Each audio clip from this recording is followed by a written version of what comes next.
Hi friends, కాకరకాయ కారం ఎలా ప్రిపేర్ చేయాలో చూసేద్దాం. ముందుగా ఇక్కడ కాకరకాయలను తీసుకొని పైన ఉన్న చెక్కంతా ఈ విధంగా తీసేసుకోవాలండి. నేను చూపించే విధంగా కాకరకాయ కారం అనేది ట్రై చేయండి. చేదుగా ఉంది వద్దు అనుకునే వాళ్ళు కూడా ఈ కాకరకాయ కారం చాలా బాగుంది అంటారు. మీకు కాంప్లిమెంట్ కూడా ఇస్తారండి. చాలా బాగుంది, మళ్ళీ చెయ్యంటారు.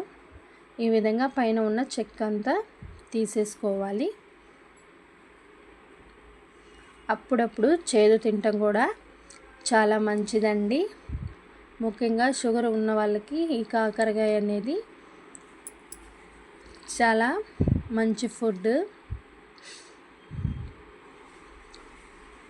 వీడియోలో చూపించిన విధంగా చివరి అంచుల్ని కట్ చేసుకొని ఈ విధంగా రౌండ్గా చక్రాల్లాగా కట్ చేసుకోవాలి. మరీ లావుగా కాకుండా మరీ సన్నంగా కాకుండా వీడియోలో చూపించిన విధంగా నేనైతే ఈ సైజులో చక్రాల్లాగా కట్ చేసుకున్నానండి. ఇదే విధంగా మిగతా కాకరకాయలను కూడా కట్ చేసుకొని ఒక ప్లేట్లోకి తీసేసుకున్నాను. ఇప్పుడు ఒక ప్యాన్ పెట్టుకొని అందులో ఆయిల్ అనేది పోసుకుంటున్నాను. ఇక్కడ మనకి కాకరకాయలకి కారం ఆయిల్ అనేది ఎక్కువే పడుతుందండి. సో కొద్దిగా ఆయిల్ ఎక్కువే పోసుకోండి. ఆయిల్ హీట్ అయినాక కొన్ని కాకరకాయ ముక్కలు మాత్రమే వేసుకుంటున్నాను. ఎందుకంటే కాకరకాయలు అనేవి ఎంత బాగా ఫ్రై అవుతే మనకి కారం అనేది అంత టేస్ట్గా ఉండిద్దండి. అందుకోసం నేను ఇక్కడ కొన్ని కాకరకాయ ముక్కల్ని తీసుకొని ముందుగా ఫ్రై చేసుకుంటున్నాను. ఈ విధంగా మధ్య మధ్యలో కలుపుకుంటూ ఫ్రై చేసుకోవాలి. ఇక్కడ మనకి కాకరకాయలు అనేవి కలర్ చేంజ్ అవ్వాలండి. ఇవి పూర్తిగా కలర్ చేంజ్ అయిపోయి రెండు వైపులా కూడా కుక్ అయిపోయినాక ఒక గిన్నెలోకి తీసేసుకోవాలి. ఈ కాకరకాయ లోపల ఉన్న సీడ్స్ కూడా చాలా చాలా టేస్టీగా ఉంటాయండి. ఫ్రై అయిపోయినాక తింటుంటే కరకర అని మధ్యలో ఈ కారానికి మంచి టేస్ట్ని ఇస్తాయండి. సీడ్స్ అయితే అసలు పడేయకండి. ఫ్రై చేసుకొని కారంలో తినండి, చాలా బాగుంటాయండి. ఈ విధంగా ఫ్రై చేసుకొని ఒక గిన్నెలోకి తీసేసుకుందాం. అదేవిధంగా మిగతా కాకరకాయ ముక్కలను కూడా వేసుకొని ఫ్రై చేసుకోవాలి. ఇవి మధ్య మధ్యలో కలుపుకుంటూ ఫ్రై చేసుకోవాలి, లేకుంటే కాకరకాయలు అనేవి ఈవెన్గా ఫ్రై అవ్వండి. అందుకోసం మధ్య మధ్యలో కలుపుకుంటూ ఫ్రై చేసుకుందాం.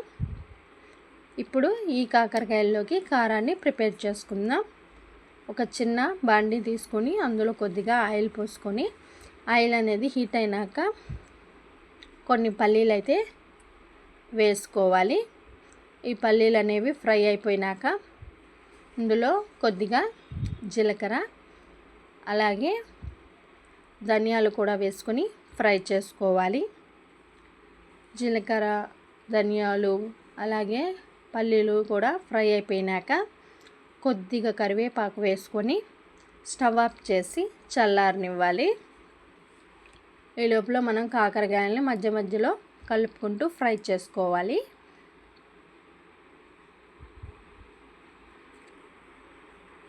మనం ముందుగా ఫ్రై చేసుకున్న ఈ ధనియాలు, పల్లీలు ఇవన్నిటిని ఒక మిక్సీ జార్లోకి తీసుకొని దీనిలో వెల్లుల్లి రెమ్మలు అలాగే ఎండు కొబ్బరిని యాడ్ చేసుకొని గ్రైండ్ చేసుకోవాలి. ఇలా మెత్తని పేస్ట్ లాగా గ్రైండ్ చేసుకున్నాక ఇందులో రుచికి తగిన సాల్ట్ అలాగే కారాన్ని కూడా వేసుకొని గ్రైండ్ చేసుకొని పక్కన పెట్టుకోవాలి. ఇప్పుడు మనం ఫ్రై చేసుకుంటున్న కాకరకాయలు ఫ్రై అయినాయో లేదో ఒకసారి చెక్ చేసుకుందాం. కాకరకాయలు అయితే ఫ్రై అయిపోయినాయండి. ఇప్పుడు ఈ కాకరకాయలను కూడా తీసేసుకొని ఆయిల్ కనుక సరిపోనట్టుంటే మరి కొద్దిగా యాడ్ చేసుకొని ఆయిల్ బాగా హీట్ అయినాక పోపు అయితే పెట్టేసుకోవాలి. ఆవాలు, పచ్చిపప్పు, సాయిపప్పు అలాగే కొద్దిగా జీలకర్ర వేసుకొని చిటపట్లాడినాక ఇందులో కొద్దిగా కరివేపాకును కూడా వేసుకోవాలి.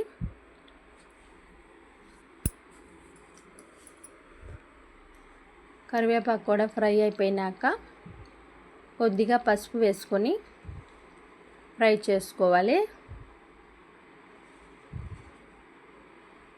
ఇందులోనే కచ్చా పచ్చాగా దంచిన 4 వెల్లుల్లి రెమ్మలు కూడా వేసుకుంటున్నాను.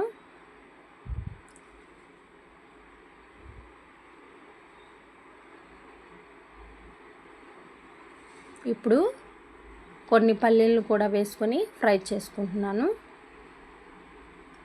ఇలా పల్లీలు అనేవి యాడ్ చేసుకోవటం వల్ల ఈ కారంలో మధ్య మధ్యలో ఈ పల్లీలు తింటూ ఉంటే భలే టేస్టీగా ఉండిద్దండి. అందుకోసం నేను ఇక్కడ కొన్ని పల్లీలు అనేవి యాడ్ చేసుకుంటున్నాను.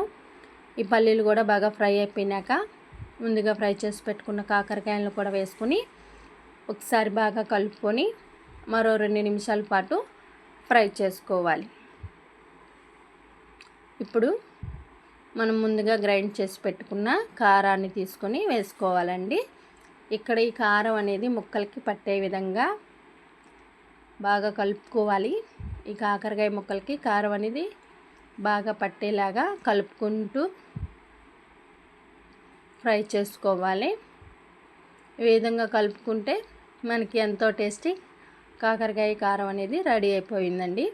వేడి వేడి అన్నంలోకి ఈ కాకరకాయ కారాన్ని వేసుకొని తింటుంటే ఎంత బాగుండిద్దో ఫ్రెండ్స్. మీరు కూడా ఈ కాకరకాయ కారాన్ని ట్రై చేసి ఎలా వచ్చిందో నాకు కామెంట్ చేయండి.